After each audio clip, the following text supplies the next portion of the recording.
ಮಾಧ್ಯಮಗಳ ವಿರುದ್ಧ ಪರಪ್ಪನ ಅಗ್ರಹಾರ ಜೈಲಿನಿಂದಲೇ ಸೇಡು ತೀರಿಸಿಕೊಳ್ಳುವ ಯತ್ನದಲ್ಲಿ ದರ್ಶನ್. ರೇಣುಕಾಸ್ವಾಮಿ ಕೊಲೆ ಪ್ರಕರಣದ ವರದಿಗಳನ್ನು ಪ್ರಸಾರ ಮಾಡುತ್ತಿರುವ ಮಾಧ್ಯಮಗಳ ವಿರುದ್ಧ ನಟ ದರ್ಶನ್ ಕರ್ನಾಟಕ ಹೈಕೋರ್ಟ್ ಮೆಟ್ಟಿಲೇರಿದ್ದಾರೆ.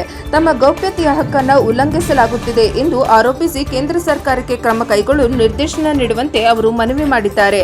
ಮಾಧ್ಯಮಗಳ ವಿರುದ್ಧ ದರ್ಶನ್ ಗರಂ. ರೇಣುಕಾಸ್ವಾಮಿ ಕೊಲೆ ಪ್ರಕರಣದ ತನಿಖೆ ಮತ್ತು ವೈಯಕ್ತಿಕ ವಿವರಗಳನ್ನು ಮಾಧ್ಯಮಗಳಲ್ಲಿ ಪ್ರಸಾರ ಮಾಡದಂತೆ ಈ ಮೊದಲ ನ್ಯಾಯಾಲಯಗಳು ನಿರ್ಬಂಧ ಹೇರಿದವು. ಆದರೆ ದೃಶ್ಯ ಮಾಧ್ಯಮಗಳು ಈ ಆದೇಶವನ್ನು ಪದೇ ಪದೇ ಉಲ್ಲಂಘಿಸುತ್ತಿವೆ ಎಂದು ಆರೋಪಿಸಿ ನಟ ದರ್ಶನ್ ಕರ್ನಾಟಕ ಹೈಕೋರ್ಟ್ ಮೆಟ್ಟಿಲೇರಿದ್ದಾರೆ.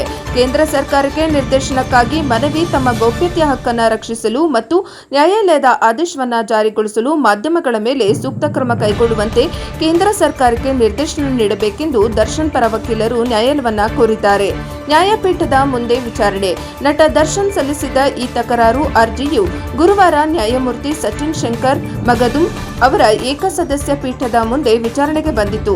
ಅರ್ಜಿದಾರರ ವಕೀಲರು ಪ್ರಕರಣದ ಗಂಭೀರತೆಯನ್ನ ವಿವರಿಸಿದರು. ದರ್ಶನ್ ಮತ್ತು ರೇಣುಕಾಸ್ವಾಮಿ ಕೇಸ್. ಇನ್ಸ್ಪೆಕ್ಟರ್ ಗಿರೀಶ್ ನಾಯ್ಕ್ ಆರೋಪಿ ಮನವಿಗೆ ಆಕ್ಷೇಪ. ತೆರೆಗೆ ಬರಲು ರೆಡಿಯಾದ ರೇಣುಕಾಸ್ವಾಮಿ ಕೊಲೆ ಕೇಸ್ ಆಧಾರಿತ ಸಿನಿಮಾ ಬಾಸ್ ಸಿನಿಮಾದ ಅಸಲಿ ಬಾಸ್ ದರ್ಶನ್ ಅವತಾರ.